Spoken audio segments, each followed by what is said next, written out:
Warcraft 3 is that underground culture. It just reminds me of what Method Man said in a Wu-Tang song. It's like Warcraft 3 is like a cockroach, man. It won't die. It'll never die.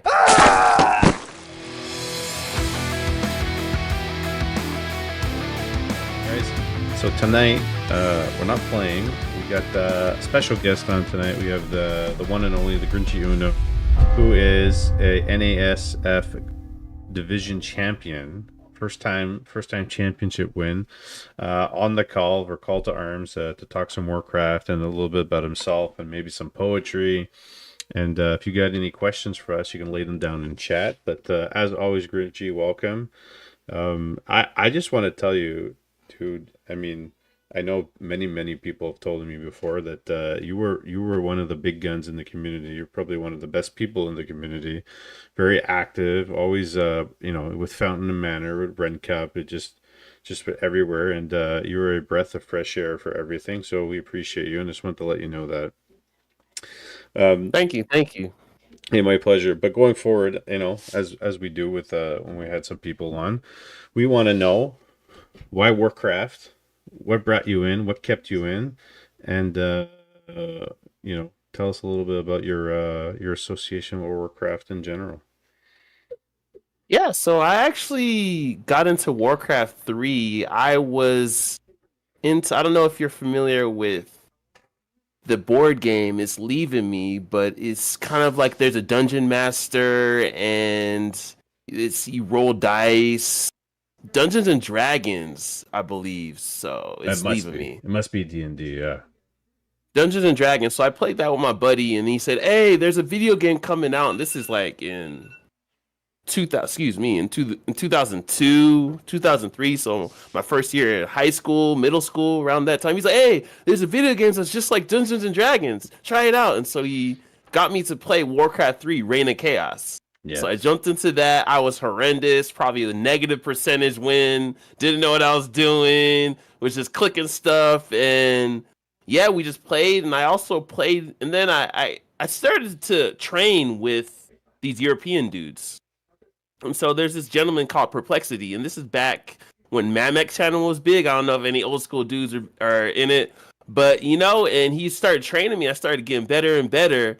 And it came to a point where I was also pursuing breaking. I wanted to be the illest breakdancer in the world, aka B-boy, and I had to make a choice. And so it was almost like a catch-22. And I said, you know what? I'm staying up late. I'm playing with the European dudes, losing sleep, and I got to make a choice, dude. And I'm choosing breaking. And he's like, dude, I get it. You're getting so much better. I get it, bro. And then I had him on Facebook, and he's like, bro, you're black? I was like, yeah, dude. But anyway, so I chose break-in, pursued that for 13 years. And then when COVID hit and Reforged was coming out, and my buddy from the casino Matrix, he's like, hey, Warcraft 3 is coming back. I recall you said that you used to play it. I was like, oh, what?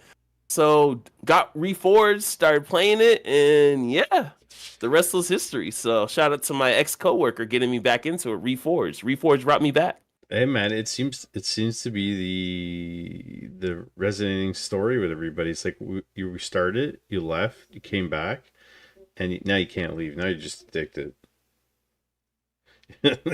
You're hooked on it now. But so coming back all these years later, and how did you get involved with, let's say, Fountain Manor and all this Slay Day and all these guys? Like, did you meet them randomly? Did you get rated by Back to Warcraft? Like, what's the story there? Man, so I think it was kind of through Burrow Rush, I would say. So Burrow Rush and I, during the COVID days, we're in every Twitch channel. From Death Note to Star Shaped, every Twitch channel we're in. And I just say what's up to everybody in the Twitch channel, what's up to the streamers, seeing cool, people like N. Williams and people of that nature, Todd and Burrow Rush is like, and so I started connecting with Burrow Rush, and I joined Gym Discord, and I was just playing, training against Kaiser and everything, and I remember Paz. I don't know if you're familiar with Paz, Mr. Panda First, but he was just like, hey, you should start streaming. I was like, bro, I'm not 2K MMR. I'm not good. Like my knowledge of the game is lacking. He's like, bro, trust me, you'll be a good streamer. So I created the Twitch channel, and I ended up casting with Juan 2, connecting through NA. And this is right when he started Fountain of Manor. And he was just like, hey, bro, we should cast a series together.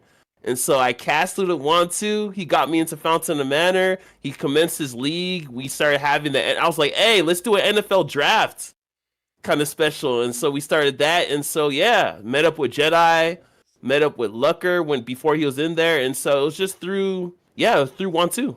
That's why I got into Fountain of Manor through 1-2.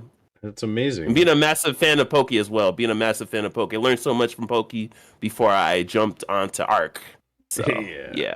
Listen, it's amazing how many guys in the community that I'm learning about that is still, that I've met in person, for example, and are really good friends. Like it's astounding. And then you have like the really big events with Rara Land and all that, and taking that to a whole different level. But it's really cool to see when you guys get snap of pictures of you guys getting together and doing those kind of events. And Fountain of Manors, it's its own entity in itself, and the guys are really tight knit. And we're on season 9 right now and going. So tell us a little bit about season 9, and it looks like you got your hands on the reins a little bit more this time around with everything going on. And tell us a little bit about the season and how it's going. Yeah, I've been trying to jump into that pool, getting my wave cap and jumping into that pool of administration. I was always the one to enter leagues and tournaments. And when you are behind the scenes, you're backstage, you meet with the sound engineers, you meet with the crew, the security, and you see how much work and effort's being put into all these tournaments where all you got to do for majority is click a challenge link, So Fountain of Manor, I grabbed the helm with old Greg, 1-2, he just got married, things are happening in his life, and he reached out to me, he said, hey man, can you really take more of a piece of this Fountain of Manor? I said, of course, dude, of course, and so I'm doing that. It's quite a bit of drama from week to week, there's complaints, but it gives you that intrinsic return on investment that's so massive, because it's just little messages saying, man, we enjoy this league, thank you. And I do it for that, and so it's running smoothly. There's some issues with some groups, there's quite a few dropouts this season, as well. There's some gentlemen that are really improving their MMR, which people feel like they're going against Curry or LeBron James, which I'm just like, hey, that's part of the game. That's part of being a man, right? You got to deal with the adversity. But yeah, it's cool. It's cool. Slay Day's doing quite a bit of work. We have a great team behind us as well. And Baron is too. He's putting so much effort into it too as well. And so it's smooth. We vote, we make decisions, and yeah, it's cool. It's cool. Team effort. It's like the Power Rangers. Mm-hmm. What color Power Ranger would you be? Man. And from what generation? That's the most important part.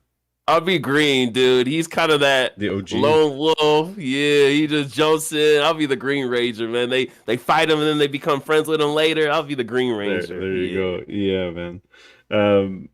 Yeah, I mean, dipping my toes into the league admin stuff and bringing you on and the guys and trying, it's not as big as Fountain Manor, but getting messages from people and the complaints and the people not showing and dropping out, and then it's just like, that's these guys, this is what they do. Like, they sign up and then they ghost, but then you got the guys who show up and participate and really like make it worthwhile. And it's really fun. I mean, I can't say my Fountain of Manor league's record is very impressive. I think I'm like freaking 5-12 or something, but yeah, I truly appreciate what you guys do in the community, and always direct people in your direction. And whenever things come up now, I mean, and I started casting really when I started getting involved in stuff. When I met everybody, I started casting Fountain Manor matches 2 years ago or 2 summers ago, and that's when I started getting involved and really like trying to put myself out there and kind of be I don't know, like not a copycat, but at least somebody that adds to the table. You know what I mean? But you know, going forward, that's a little bit of history in your Fountain Manor stuff. But why? And maybe you didn't start it with Night Elf, but why are you playing Night Elf? Because Williams wants to know this, like 100%. So it goes back to for some reason, from Dungeons and Dragons to Fantasy Star Online, I was always had this affinity for elves. From Lord of the Rings, my favorite character was Legolas. Yeah. And so it's just the ears, they're in tune with nature, the elegance they have. I mean, their women are easy on the eyes as well, but I just had this affinity for elves, and so that's why I chose Night Elves. Night Elf. It wasn't the mechanics or anything. It was just Lord of the Rings. So shout out to Legolas. But did you try any other races, or you just stuck with Night Elf from the whole way? Yeah, I just stuck with Night Elf the whole way. I dabbled with human. I really love Pally Rifle. Paladin's one of my favorite heroes. It kind of reminds me of a Captain America, this gentleman that spreads holy light and just spreads good energy. So I love. I would play human. I would play human if there was another race I would play. Shout out to Todd. I would play human. But also, go ahead. My apologies. No, I was gonna say Williams just says it's the only thing I don't like about Grinchy. I swear it was. I swear. But yeah, and then of course, because I was thinking about changing races when Reforged came out, and then I saw Ark's Learning Night Elf series, and I said, "Oh man!" I started watching them, taking notes. I got my Bible on the top part of this bookshelf, my Night Elf Bible, which is with Ark's Learning Night Elf series, and so stuck with that. So yeah, it's because of Ark too as well. Ark, I hear good things about him, although I don't think I've had too many interactions, or if any interactions with him. But Cage says some good things. I think he joined the Discord not too long ago too. But yeah, your screen froze. What's that, Williams? Oh god, guys, come on! Technical difficulty is like the story of the night today. At some point I was like, oh god, I hope the power doesn't go out.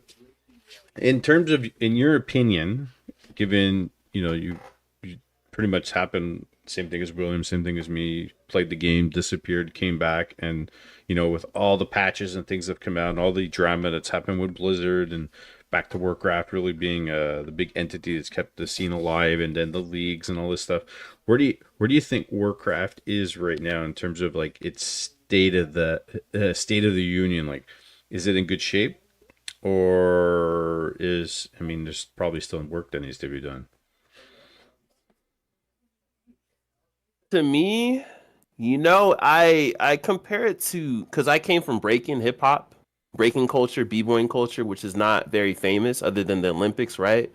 And so to me, I like Warcraft 3 where it's at right now. It's the people that really enjoy it, really are enticed by it, really feel like it's a snazzy game, are sticking with it, and it has a really grassroots approach as well, from Back to Warcraft, from Fountain of Manor, GNL, Creep Camp, the list goes on. And to me, in a culture or a hobby, it's all about the grassroots approach, and to me, that's what I feel like is the strongest, most massive thing about the Warcraft 3 scene. Of course, we don't got ESL with the massive tournaments and DreamHack and, players that really dedicate hours to their life to this game and get a chance to get flown to Sweden and battle it out for good cake and represent their countries. That was one, we don't have DreamHack, and ESL dipped out. And of course, Blizzard is not being very persistent with their patches. It's pretty sporadic, but to me, it's just Warcraft 3 is that underground culture. It just reminds me of what Method Man said in a Wu-Tang song. It's like Warcraft 3 is like a cockroach, man. It won't die. It'll never die. And people are still going to stick with it. People are still going to play it, still take it seriously.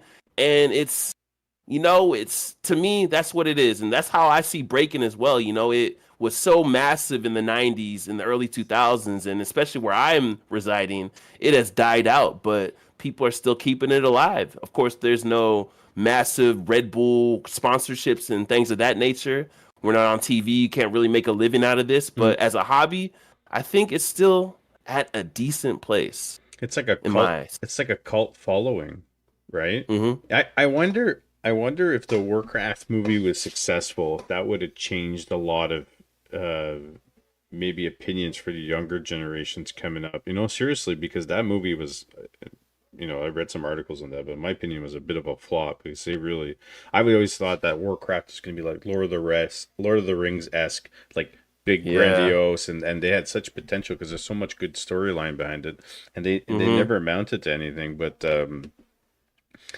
and it's one of those games that I think the community is much older, and everybody's sticking around for the people. Granted, there's as we say, there's always those subset of toxic people and trolls that stick around, but that's with every games and things like that. But do you ever think potentially, and everybody answers, I'd say relatively the same. Do you ever think we'll get a Warcraft 4? No, I don't think so. Eh? no. Not in this. It's not going to be lucrative. RTS is a tough game to get newbies into because it's very daunting. It takes quite a bit of effort to improve. And the minutia of Warcraft 3 is just either you love it or you don't, and RTS used to be so massive, 20 years ago, StarCraft, especially, and Warcraft 3 came out. And so I tried to get my buddies to play the game and they couldn't last 10 minutes. Why do you got to click so much? Why am I losing my units? What is this? This isn't fun. And I'm just like, the fun isn't on the surface. The fun is when you improve, when you're able to beat opponents that used to beat you 10 times in a row, able to work on certain details that you're just like, finally, and I feel like that's a lost art, especially with this new generation. There's certain type of games that they like, whether it's either easy to pick up and easy to improve at, or there's big money behind it, big tournaments. And I don't feel like Warcraft 4 would be viable for them. They rather get the money. Their cash cow is World of Warcraft. So many microtransactions and monthly fees. I think if there was a Warcraft 4 similar to what Warcraft 3 is, better, upscaled, maybe graphics, new races, new storylines, I would consider personally paying a monthly subscription for the game, for servers, for stuff like that. Not to the scale of $25 a month, but like a $5 or $10 a month thing or something for the game to upkeep and servers. And so I think I would be on board with that, because we always want fresh content, and maybe there would be extra campaigns every so often, and additional materials, or skins, or maybe microtransactions like that. But like you said, it's probably never going to happen. But there's other RTS is one of those things that died and has come back. There's tons of companies out there trying to put their footprint or their stamp of approval on RTS and say, here, we got something new coming out. Look at Stormgate, had something really potentially fantastic, and they just, I don't know what they did. They just completely were all marketing and now all smoke. Maybe they turn it around and do something good with that, but that's more, I would say, more StarCraft-ish. And then they got recently the Scouring, which I dabbled in, which I would say is the closest thing to Warcraft, but they're a really small team, and they don't have the funding or the backing, so I don't know if that would ever amount to anything like this. But we can hope, we can pray, and maybe we'll get a Warcraft 4 long Hail Mary football throw in the future. But moving on, Mr. Grinchy, let's ask you a few questions. Some snap it questions. Who's your favorite player in the scene outside of yourself? Is it who's active, who ain't? It could be it could be a past player you look up to. It could be somebody who's active right now. I would say Hot. Hot's my favorite player of all time. Why is From that? his streams, his personality, his persona, his sticking with Firelord, his gameplay. is just all around the board. Like he's the reason why I still Twitch stream. You know, it was so fun watching Hot. He took me out of my dark times. You know, getting up at 6 a.m. and I have to take care of business and I have Hot, you know, playing Fire Lord, doing his crazy strats, his energy. Just Hot was just he just I was just in the same kind of wavelength of him. And so Hot's my favorite player of all time. Foggy second. Who would you say, in your opinion, that has come along that you've interacted with is the most improved from the time you met them until now?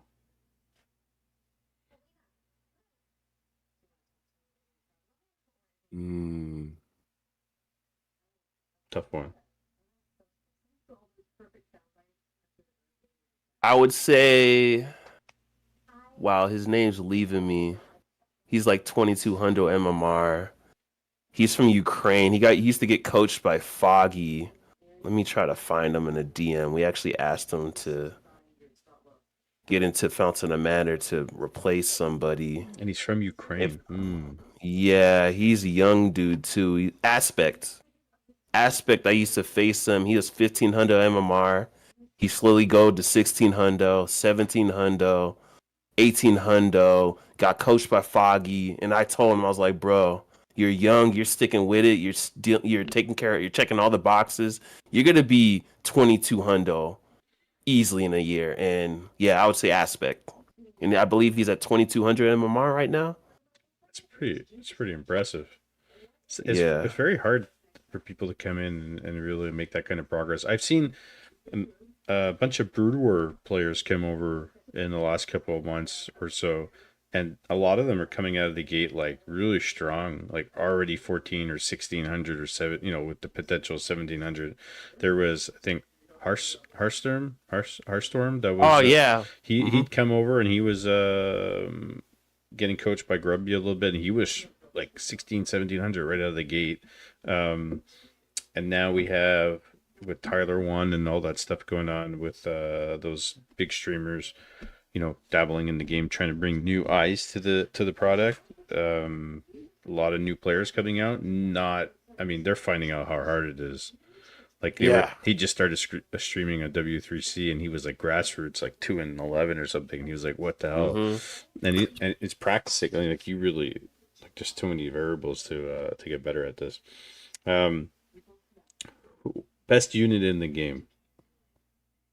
Man, and if you don't mind me, I am sipping a little Chardonnay. Wanted to just be chilling with you, Yeah, so I man. feel like if I was cooling with you in Canada, we'd either be at a tea shop sipping tea. I know you like coffee, or we'd sip a little wine. So I'm indulging some wine, dog. So let me pour it up, and then I'll answer that Excellent. question. You said the illest unit or my favorite unit?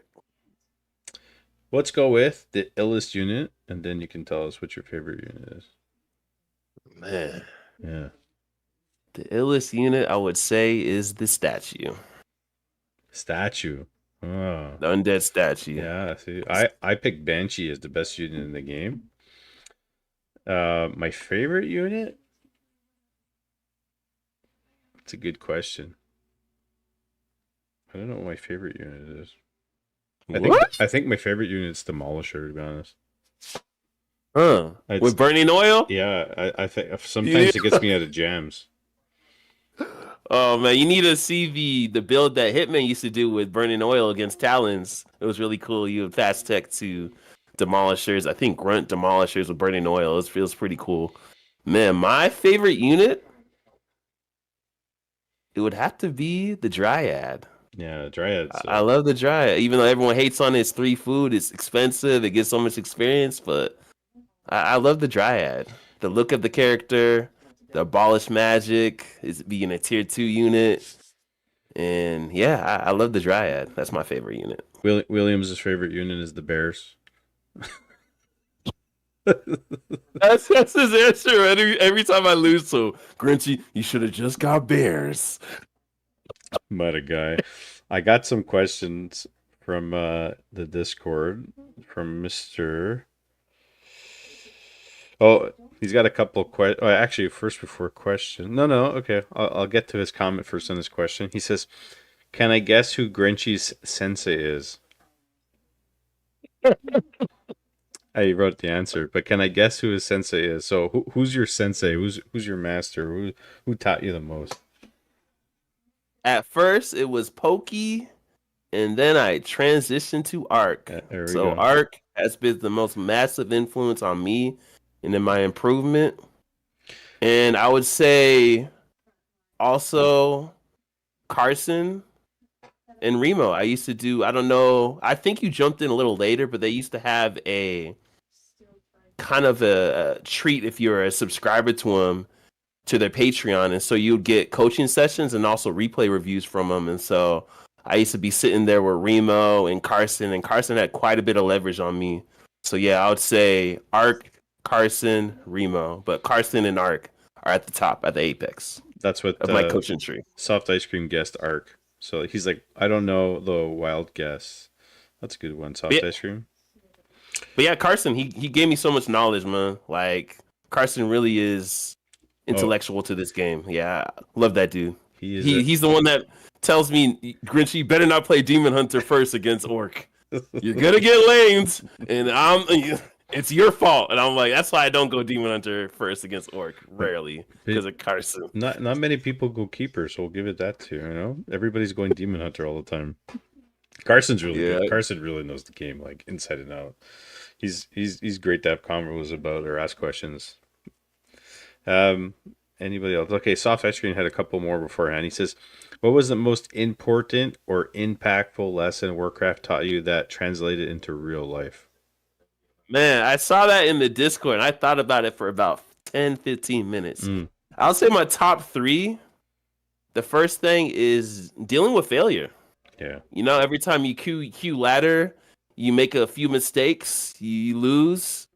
You gotta always look yourself in the Warcraft 3 mirror, and that translates to life. You know, getting rejected by women, getting rejected in job interviews, fiascos transpire, and it's all about, hey, what can I improve? What can I execute better?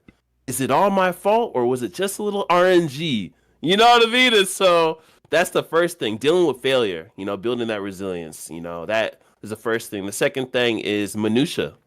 You know, I came from hip hop breaking where it wasn't as, it's not a perfectionist kind of activity. You know, it's not like ballet or a few other dances where you got it's perfection. You could always kind of make up for you not being to the T, you know, not stepping all the way 90 degrees. You know, you could always overcome that with swag or you know, just persona, but we always called it swag. And so Warcraft 3 taught me that minutia, you know, like dealing with a Blade Master or Demon Hunter. You got to move, attack, move, attack, move, attack. You know what I mean? That's going to allow you to increase your DPS. You got to scout better, you know? And so you really, and that translates to everything in my life, from cooking to poetry, you know, that the minutia, the details. And I feel like that's overlooked. And even sports, you know, that's even overlooked. You know, I think of Detail with Kobe, Rest in Power. I don't know if you've seen that show, but Tom Brady, I think, did a detail for football. I don't know if they did it for hockey, but the details, the minutia, and everything in life comes down to the damn details. And it's about you taking care of that. And I'll say the third thing is, man, I would say accountability. You know, the loss is on you. The loss is on you. It's because I play solo majority of the time. And, you know, you get frustrated. You're like, you try to blame this, blame that.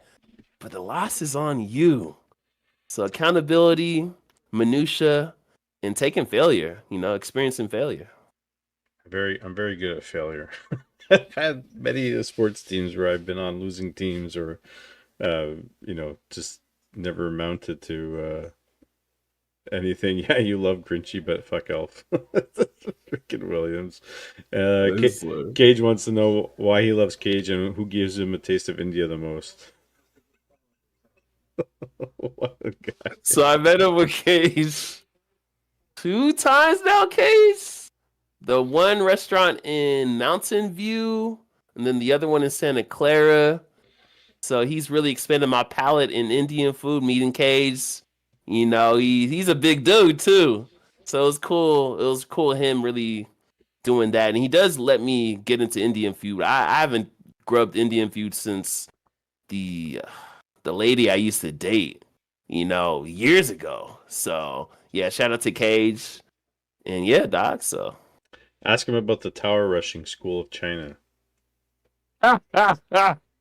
so Cage and we always have these conversations, especially when you play around this time. This is when the Asian dudes are off work and they're playing, and there's quite a bit of lame cheese, tower rushes, and they just want to end the game and play on good ping.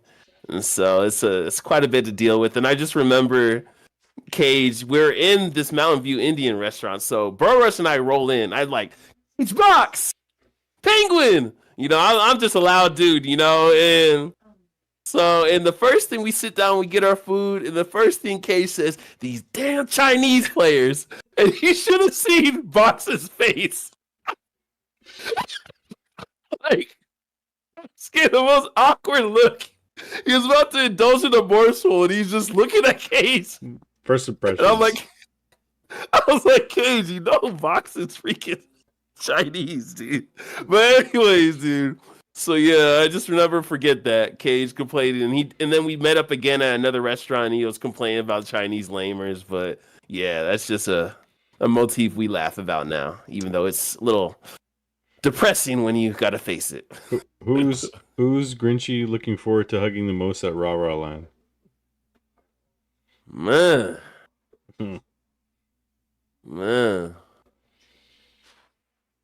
Can I do a top 3? Yeah, the top 3. Neo and Williams. If he doesn't say me, we're going to have words. Whew. Inside. Good call. Good choices. Remo's a close 4th. USA Rah Rah Landfill.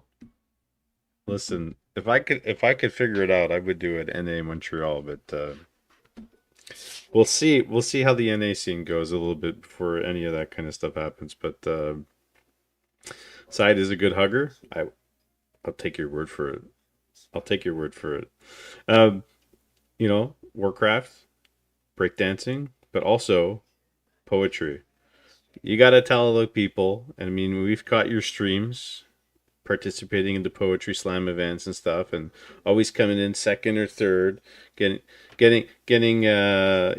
let's say it now, they're rigged, these people winning these poetry contests that I'm watching, and these damn poems that they're reading out. But tell us about your passion for poetry writing and their spoken word.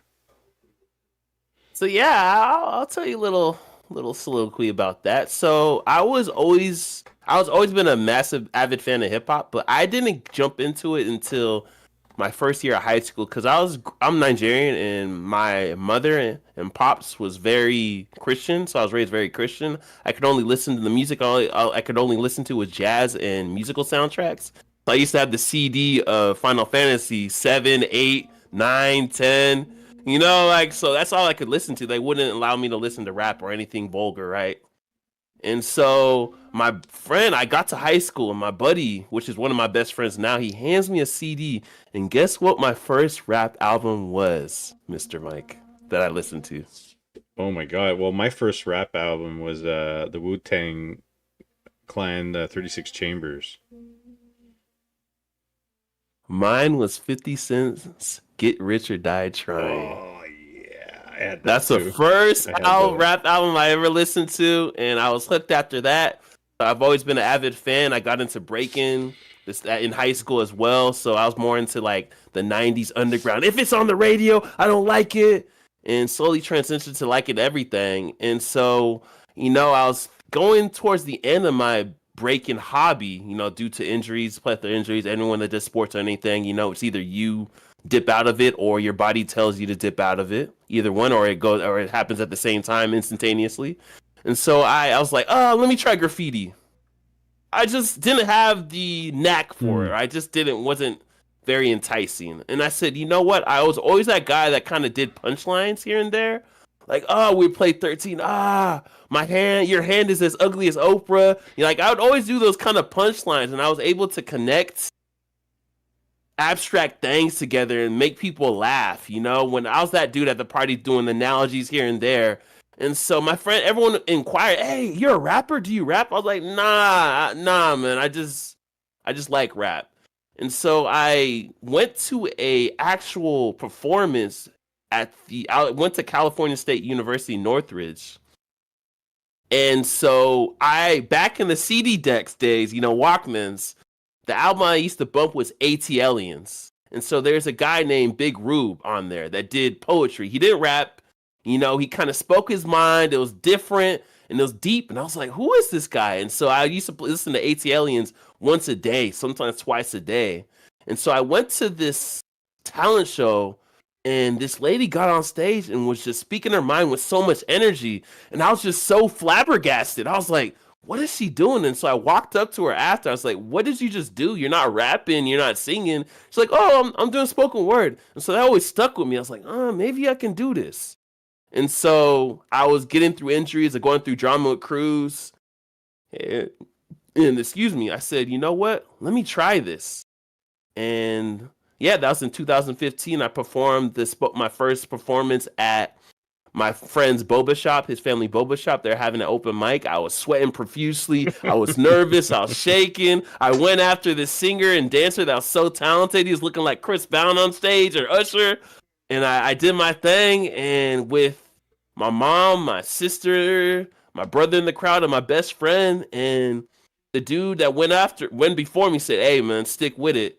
And yeah, it's my 10th year doing poetry, spoken word. And so I actually won yesterday, Mr. Mike. I won it yesterday, dude. So Did you? I haven't won since September 2K24. So yeah, I won it. There you go, man. Congratulations. I mean, you should win all the time.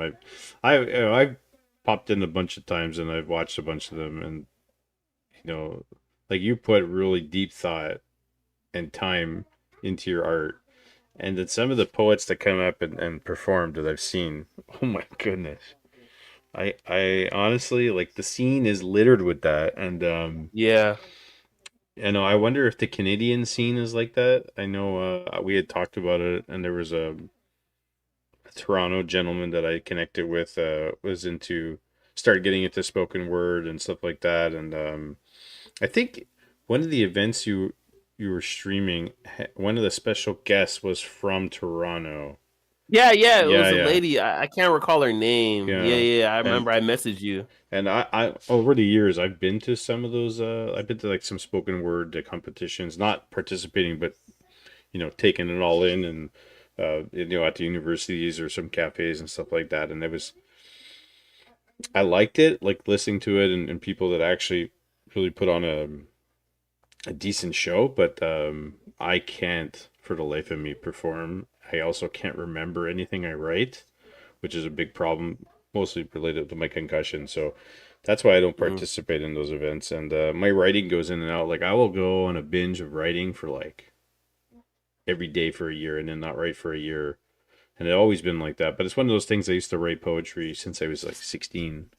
When you're younger, and you need some outlet, especially as a guy. You're like, I need, like, how are you supposed to express your feelings? You're not supposed to talk about your feelings. So it always be writing. And then I kept all my writing over the years, and then went back when I met my wife. She's like, you should go edit your stuff, and showed her some of the things I had. And then see the progression of writing from like 16 to 20 to now. And then I fine tune a bunch of stuff. And then, you've asked me before and I haven't done it, but make sure you message me your address. I'm going to mail you a copy signed of my books there.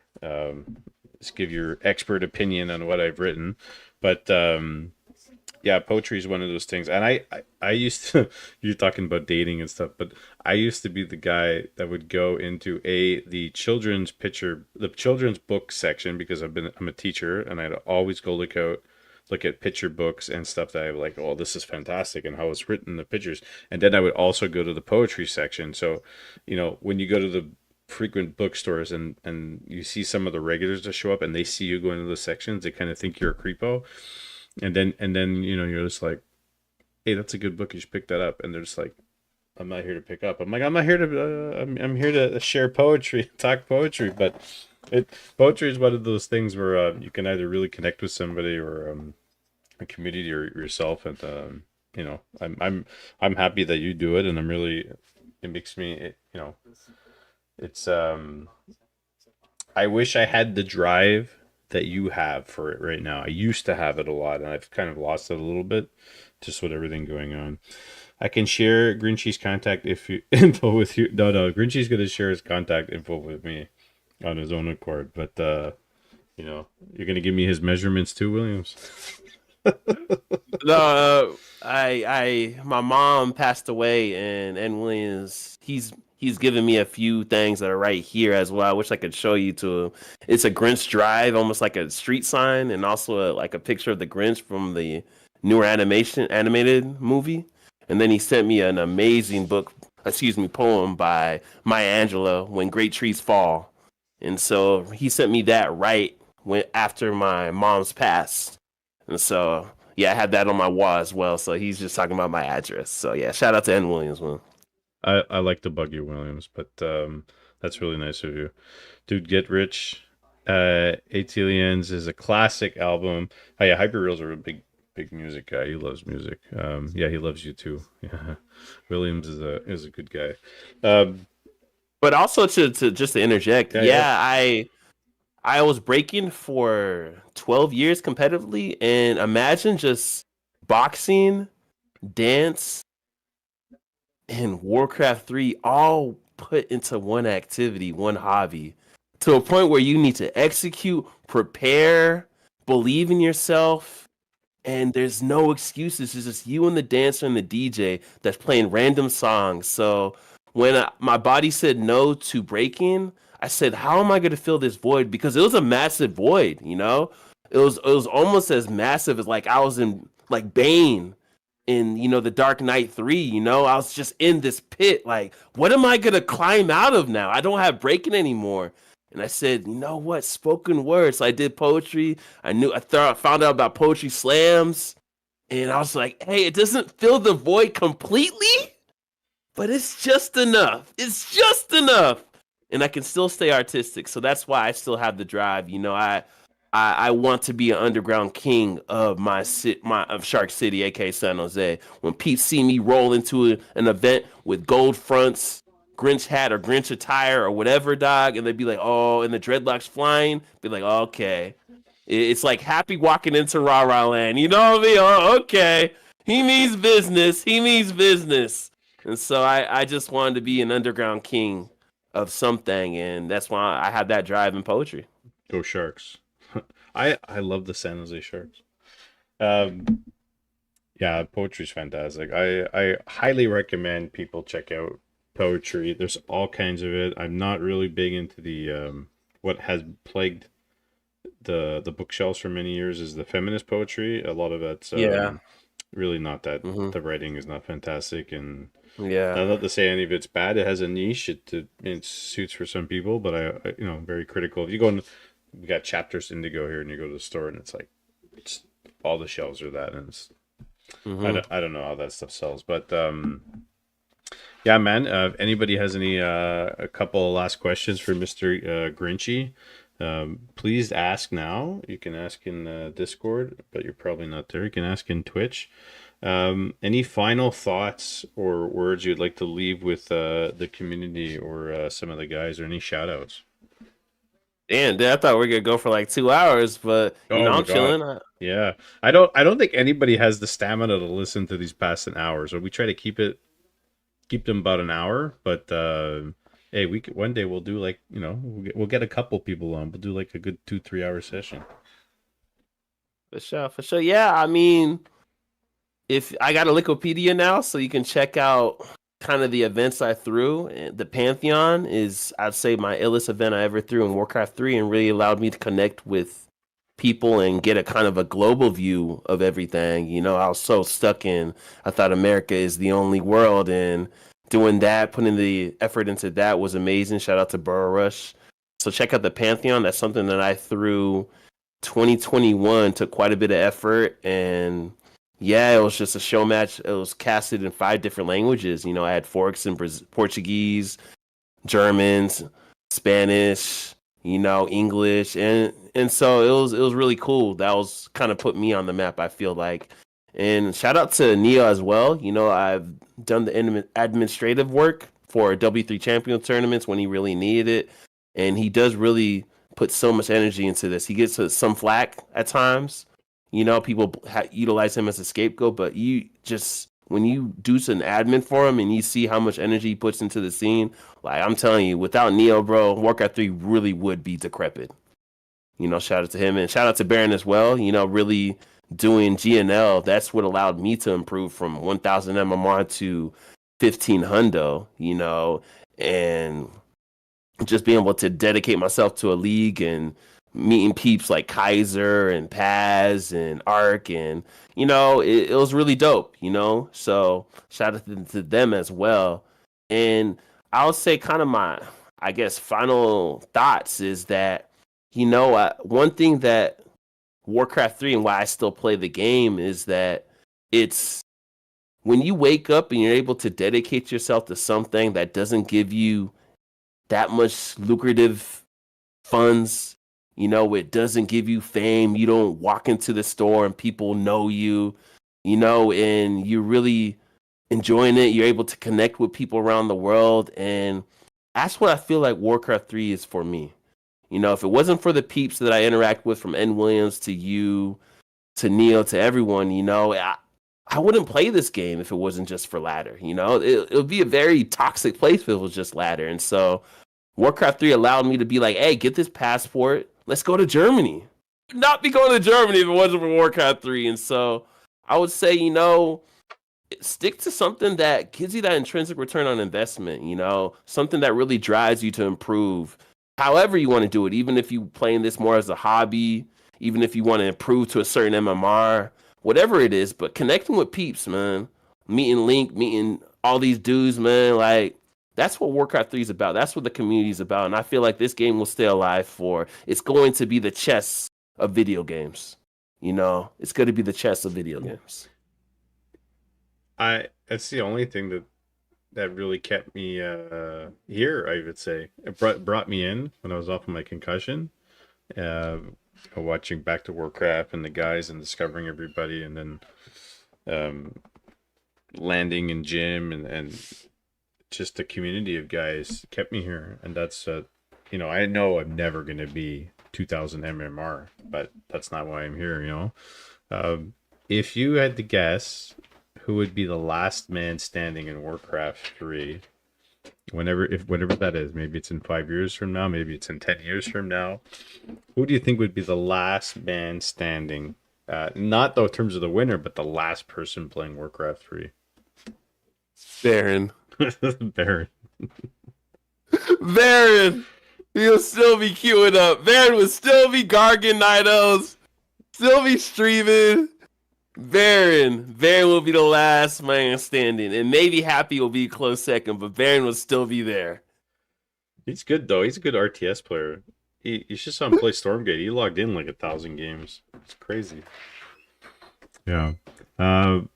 That's it, guys. If you have any other questions, you know, now's the time. And if we ever want to do this again, we will do this again. And future guests, yeah, Mr. Williams. Yes, you agree, Sunshine. Mr. Grinchy, I truly appreciate you coming on, taking the time to chat with us.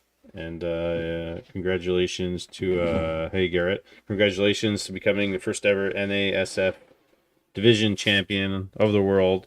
Hopefully for season 2 we're ironing out some things, and good luck with the rest of Fountain of Manor. And we still gotta have a match that we have to play at some point in the future, and I expect to get my ass kicked, but that's another story. No, man. That league really tested my resilience. Really, I had to really believe in myself. I had a tough playoff run.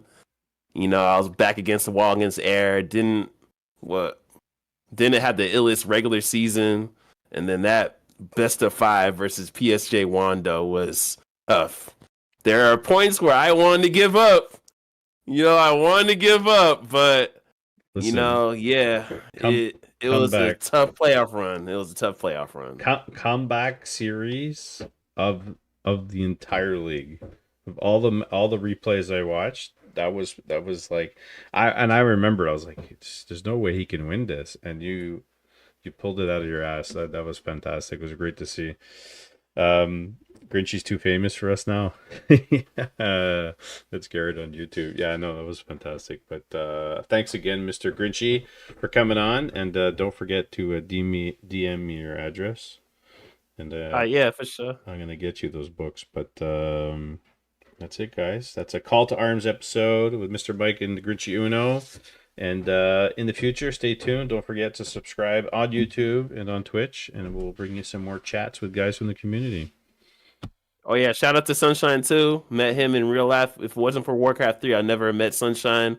And we are over there in, the suite watching the Seahawks versus Niners play. And he's like, "Hey man, can I nerd out?" Well, I just got some coaching from Starbucks and working on my macro. And I was like, man, it's very rare. So shout out to Warcraft 3 for allowing me to meet Sunshine as well, aka Vengeance. Nice. All right, guys, that's it for us tonight, and that's it for me, and I will see all of you guys next time. Cheers. Keep going, guys. Warcraft 3 ain't dead. Go. Go.